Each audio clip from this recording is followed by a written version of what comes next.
Ladies and gentlemen, another huge, technically a trade just happened in the NBA. It's late, but we still working, ladies and gentlemen, because the NBA is still working. So I want to break this down, and I want to do it fluidly. I want to be clear and concise, so just kind of bear with me here. The Golden State Warriors have acquired D'Angelo Russell. I know this is out of nowhere. The Golden State Warriors have acquired D'Angelo Russell, ladies and gentlemen.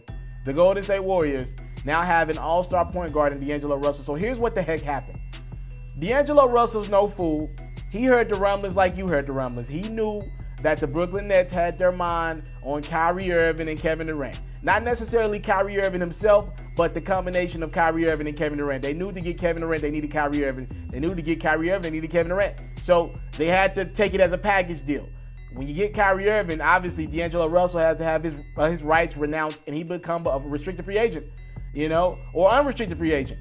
So the Nets look at D'Angelo Russell as somebody who rocked with them, who showed them love. Remember, when the Nets acquired D'Angelo Russell from the Lakers, Russell needed a new start after the snitching allegations with Nick Young in Los Angeles, and the Nets were bad.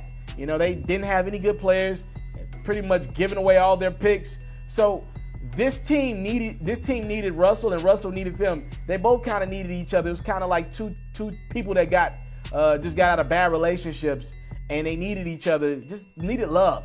Russell came in that Nets organization and really sparked that thing up, came with some excitement, got the bench involved, they be dancing. He became an all-star, right? Like, that's a big piece you're losing for a guy like Kyrie. And I'll be honest with you, I'm not 100% sure if Kyrie's better than D'Angelo Russell.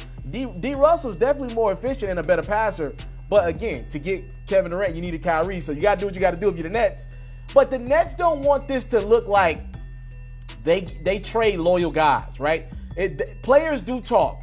And this could look bad if people start to say, yo, dang, if I work my behind off, you mean to tell me you going to trade me? Like, I become an all-star and now you won't trade me? So in order for the Nets to kind of control that narrative and still be looked at as a quote-unquote good organization, they let D'Angelo Russell know, like, if you could find a team and it makes sense for us and we're not taking on a crap ton of cap, we'll help you out two ways. We'll get you to a team that doesn't necessarily have a lot of cap room if they can make it work.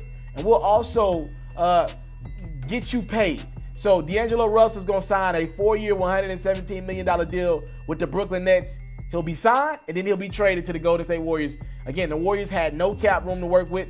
I know Kevin Durant joined another team, but that's not how the NBA works. Just because you lose a guy, that means you have cap room for what that guy would have signed for. The Warriors would not have had any cap room to go out and do anything major. They could have re-signed all of their guys, but they wouldn't have had money to go bring in other free agents. So this was their only way to get better significantly. We obviously understand that Klay Thompson will miss a huge portion of the 2019-2020 season due to a torn ACL. The Warriors needed help. They went out and got D'Angelo Russell. Now, the Brooklyn Nets keep their good reputation, and the Warriors get better by technically bringing in an all-star talent player. Now, let's talk about the fit in regards to D'Angelo Russell and the Golden State Warriors. I think it's interesting. My thing is, D'Angelo Russell can play on ball or off ball. So, with him and Steph in the backcourt, Steph's going to do Steph. They're going to have some great nights offensively. I think D. Russell takes their offense to another level. They're great. Remember, that offense really got it going against a team like the Portland Trailblazers, right? With no Kevin Durant. When you throw D. Russell in the mix, once he learns the offense with Draymond, they're going to be phenomenal to watch, especially when Klay gets back. But let's talk about defense. I am concerned about this defense because one thing the Warriors are good at is hiding Steph Curry.